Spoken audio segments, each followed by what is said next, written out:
Donc on vous présente dans cette vidéo une action un peu particulière qui a été réalisée dans le département de l'Aveyron. Il y a de ça 2 ans, en 2019, on a découvert une écrevisse invasive qui s'appelle donc Phactionus rusticus, qui est l'écrevisse à taches rouges. Donc elle est originaire des États-Unis et invasive au Québec et considérée comme une des écrevisses les plus invasives du monde. On vous présente ici donc la vidange du plan d'eau ainsi que les nombreuses actions qui ont été réalisées pour détruire cette espèce et éviter qu'elle pose des déséquilibres écologiques sur les milieux aquatiques. Donc ces actions elles ont été réalisées par de nombreux partenaires. Il y a notamment le syndicat mixte du bassin versant Aveyron-Amont, Rodez Agglomération, la Fédération de pêche de l'Aveyron, la Direction départementale des territoires, l'Office français de la biodiversité, ainsi que 2 spécialistes de l'écrevisse en France, qui sont Théo Dupéré du bureau d'études Sol et Eau, ainsi que M. Frédéric Grandjean de l'Université de Poitiers. Toutes ces actions elles ont été réalisées grâce au soutien financier de l'Agence de l'eau, de la région Occitanie, ainsi que du Conseil départemental de l'Aveyron.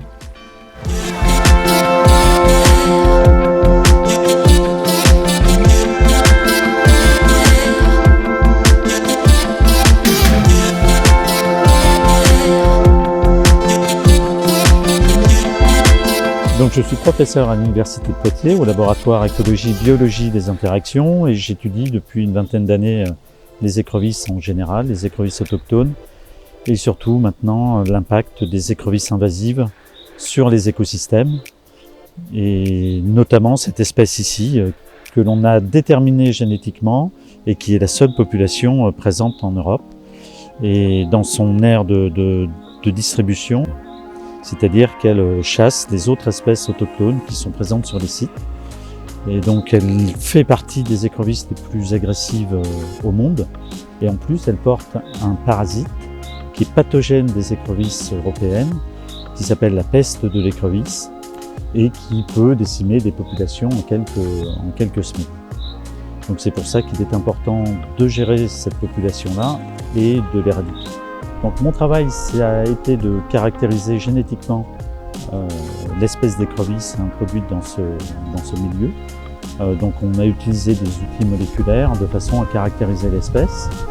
Ensuite, je suis venu ici capturer des écrevisses pour réaliser des expériences de comportement, pour bien montrer que cette écrevisse est d'une agressivité beaucoup plus importante que les autres espèces d'écrevisses invasives, notamment l'écrevisse de Californie qui se situe et qui se trouve dans ce petit cours d'eau là. Donc normalement, si on laisse faire, donc cette écrevisse là, Rusticus, normalement remplacera Pachyphastracus et Musculus et elle risque d'avoir beaucoup plus d'impact sur l'écosystème que l'écrevisse de Californie.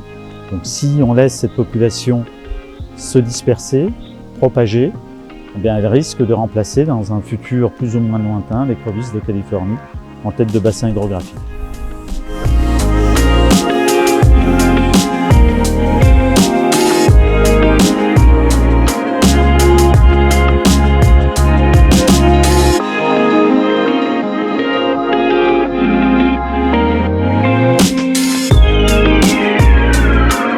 Depuis plusieurs semaines à présent, le syndicat mixte bassin versant de la rivière Aveyron, après avoir solutionné le trou du souci sur la Haute-Vallée, s'est découvert une nouvelle occupation, un nouveau travail, une particularité puisque une espèce, une première en Europe en tout cas, a été découverte, un écrevisse particulièrement agressif sur une retenue. Aussi, la fédération de pêche est mobilisée, le syndicat, mais aussi l'OFB et de nombreux spécialistes nationaux sur ce sujet. L'équipe a été mobilisée particulièrement et le premier vice-président du SMBV2A va en quelques mots vous traduire cette mobilisation et où nous en sommes aujourd'hui. On peut se féliciter du fait que cette équipe qui a été mise à disposition du syndicat du SMBV2A ait pu participer à ce travail-là, en partenariat bien sûr avec la fédération et tous les autres partenaires. C'est un travail qui a été quand même difficile, de jour comme de nuit, il a fallu que l'équipe se libère et on pense avoir réduit, quand même, qu'on puisse supprimer cette invasion de cette écrevisse à taches rouges, la Phactionus rusticus, et que ce soit juste fini et terminé dans notre département. 74 espèce femelle. Concernant les critères morphologiques pour déterminer l'espèce, en fait, Faxonius rusticus, donc son nom français c'est l'écrevisse à taches rouges. Donc c'est le critère principal. Elle a 2 taches rouges sur les côtés du céphalothorax qui sont plus ou moins foncées. Donc ça c'est vraiment le critère qui apparaît en premier. Mais elle a aussi des critères secondaires, notamment au niveau des pinces, avec des taches plus claires à la marge intérieure des pinces et puis une bande noire au niveau de la pointe. Donc ça permet vraiment de bien la reconnaître.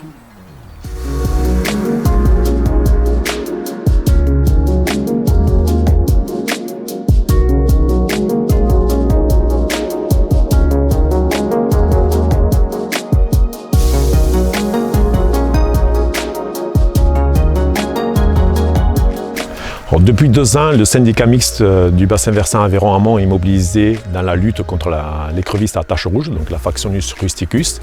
Donc pour ceci, plusieurs dispositifs ont été mis en place. La première chose a été de définir le territoire de colonisation de l'écrevisse. Donc ça a été fait suite à des prospections qui ont été faites de jour et de nuit. Depuis 2019, septembre 2019. On s'est vite rendu compte que le gros foyer était situé sur ce plan d'eau. Donc là, en 2021, on a procédé à une vidange du plan d'eau. Donc après les différentes démarches administratives qui ont été nécessaires, nous avons procédé dans un premier temps à un abaissement du niveau d'eau de l'ordre de 30 à 40 cm, de façon à pouvoir mettre en place une barrière passive qu'on appelle, c'est-à-dire c'est une barrière qu'on peut voir, observer tout le long en périmètre du plan d'eau. C'est une barrière qui est composée de lithos et d'une bâche pour éviter que l'écrevisse rejoigne le cours d'eau lors de l'opération d'assec.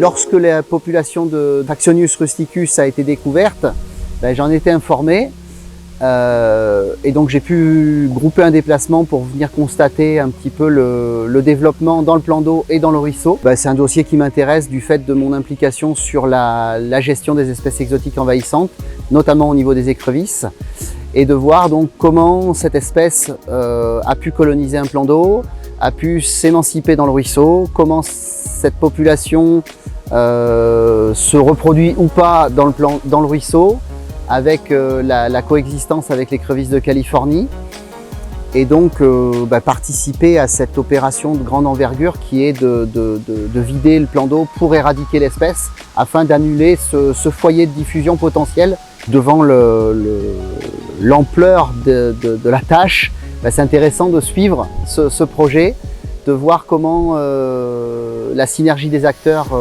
rentre en action, parce que ça c'est quand même assez rare aussi de trouver toutes les structures qui peuvent prendre la gestion à bras-le-corps, qui est cette synergie-là. On ne l'observe pas si souvent au final, et c'est souvent ce qui retarde beaucoup les dossiers, et donc qui fait que le dossier n'avance pas, et quand on veut intervenir ou qu'on peut intervenir, c'est trop tard. Donc là on espère que ce soit à temps.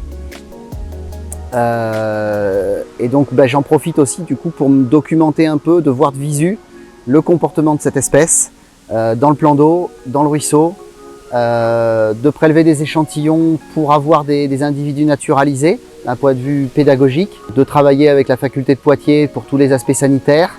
Voilà, on essaye d'avancer au maximum, de entre guillemets profiter de cette situation pour faire avancer la connaissance et si possible limiter au maximum les risques de nouvelles introductions aussi, car c'est ça l'enjeu.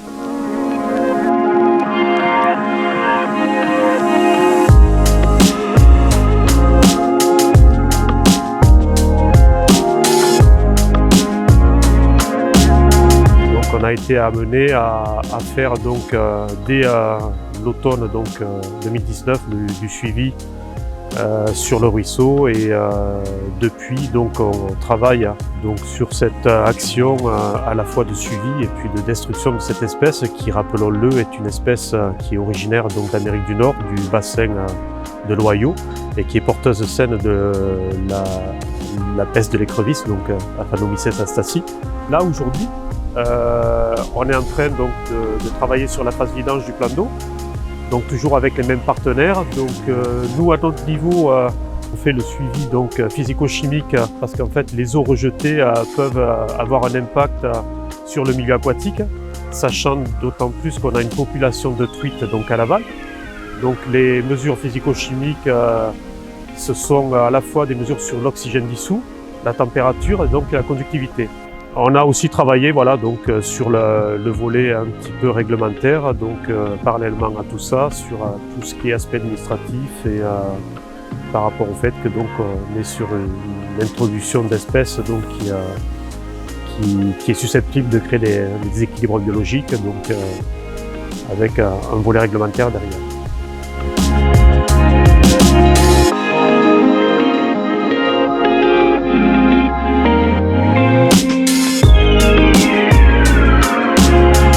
Nous, dans le cadre de cette mission, on intervient par rapport à la récupération des poissons, puisque comme on est dans la vidange de plan d'eau, il y avait des poissons à récupérer, sachant que la particularité, c'est que ces poissons, on ne peut pas les récupérer vivants, on n'est pas sur une pêche de sauvetage classique, puisqu'il y a des risques après de transfert des écrevisses si on les remettait dans le milieu naturel. Donc là, on est vraiment sur retirer l'intégralité de la biomasse des poissons. Et donc pour ce faire, c'était pas facile parce qu'il n'y a pas de système de vidange de mise sur le plan d'eau. Donc on a essayé de faire d'une pierre deux coups. Ce qu'on a fait, c'est qu'on a fait 3 nuits de pêche au filet maillant.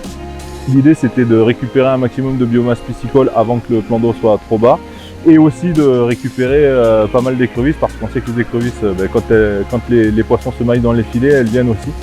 Et donc au final, sur les 3 nuits de pêche, on aura fait à peu près, je sais pas, 200-300 écrevisses qui seront déjà prélevées du plan d'eau. Et puis pour le dernier jour de la vidange, on va essayer de passer une seine pour récupérer l'intégralité des poissons. Tout ce qu'on n'aura pas pu faire avec les filets maillants. Et comme ça, voilà, tout ça pourra partir à l'équarrissage et le plan d'eau sera clean.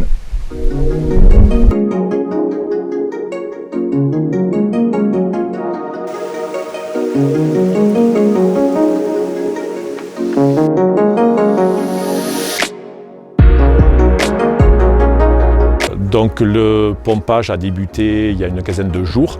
L'objectif a été de filtrer toutes les eaux qu'on pompait de façon à récupérer les moindres petites écrevisses qui pourraient passer à travers les pompes. Donc pour ça, on a mis en place tout un dispositif de filtrage. Et une fois qu'on a mis en place donc, la barrière passive et qu'on a abaissé un premier niveau, nous avons continué à faire un assec complètement du plan d'eau, de façon à ce qu'on puisse mettre en place le chaulage. Donc l'objectif était de chauler l'ensemble du plan d'eau, donc avec de la chaux vive. Là, l'objectif c'était de remonter le taux de pH très rapidement. Donc nous avions des valeurs de 7 et de le monter jusqu'à 12. Voilà, pour détruire l'ensemble des petites écrevisses qui pourraient être encore présentes dans la vase.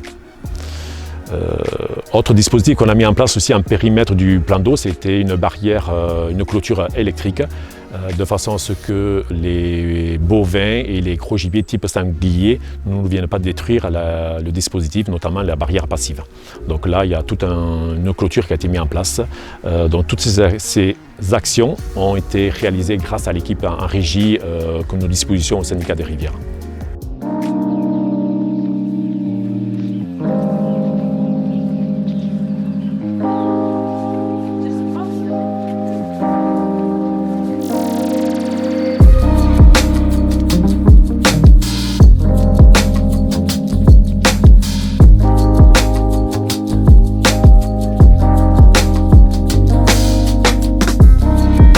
Donc en fait, on a aujourd'hui un suivi sur 3 ans avec des interventions qui ont été multiples. En 2019, on a été contraint par la date de découverte. Donc ça c'est très important parce que les écrevisses ont une certaine période d'activité et on était en fin de période d'activité des écrevisses.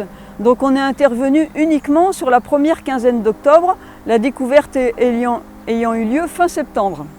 Donc l'idée, c'était par rapport au foyer où elle avait été découverte, de connaître un petit peu l'aire de distribution de cette espèce sur le réseau hydrographique en aval. Voilà. Donc ça, c'est l'année 2019. Donc les types d'interventions qui ont eu lieu, c'est des prospections nocturnes, des captures à l'aide de NAS ou de balances et la réalisation de pêche électrique.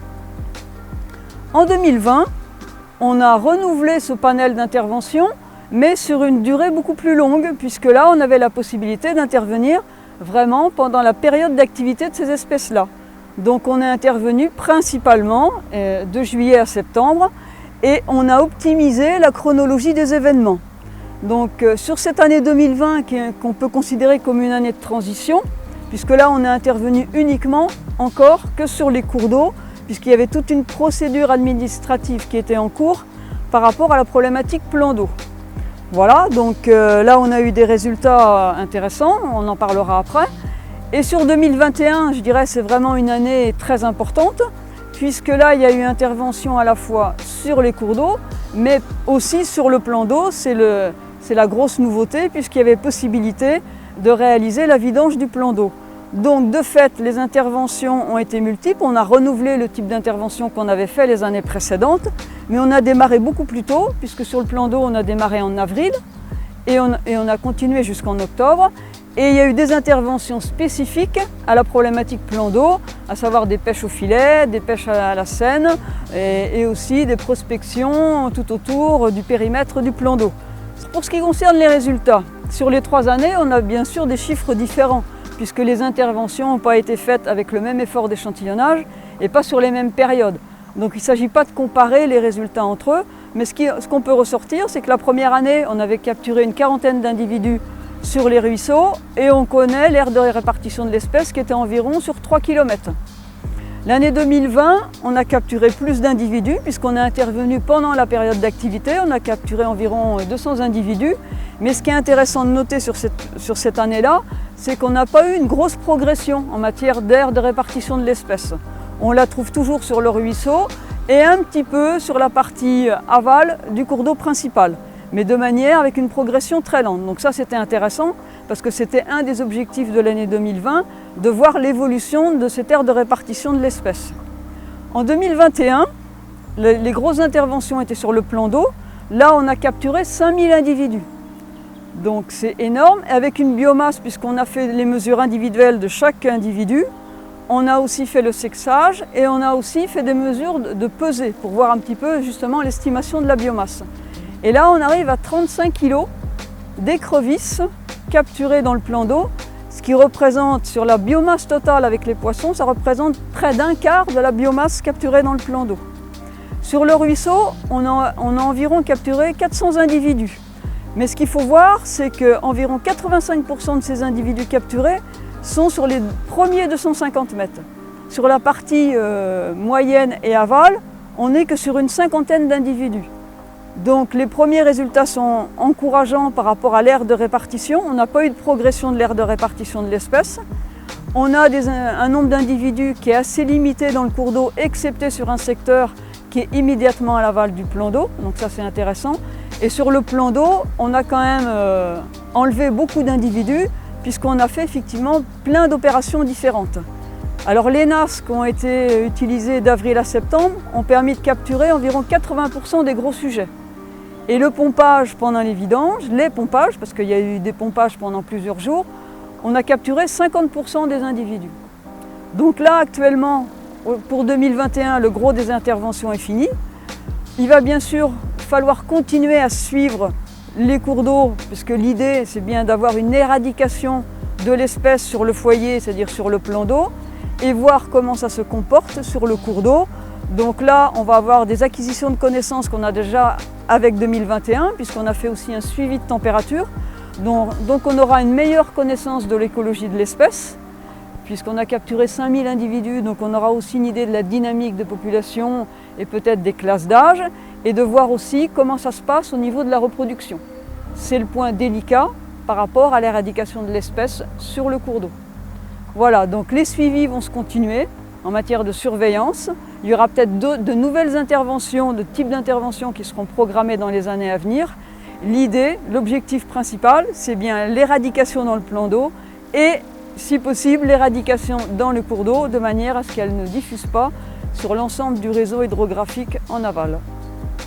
Pendant cette opération, ce qu'il est important de souligner, c'est la réactivité des acteurs locaux, notamment du syndicat Aveyron Amont, et la complémentarité des actions en place. C'est vrai qu'on avait un ensemble d'acteurs, on a été très réactifs et en fonction des résultats et des problèmes qui se sont posés, il y a de suite eu des solutions qui ont été proposées et des actions qui ont suivi. Et donc ça, c'est un point très important à mettre en avant puisque c'est ce qui fera peut-être la réussite de cette opération.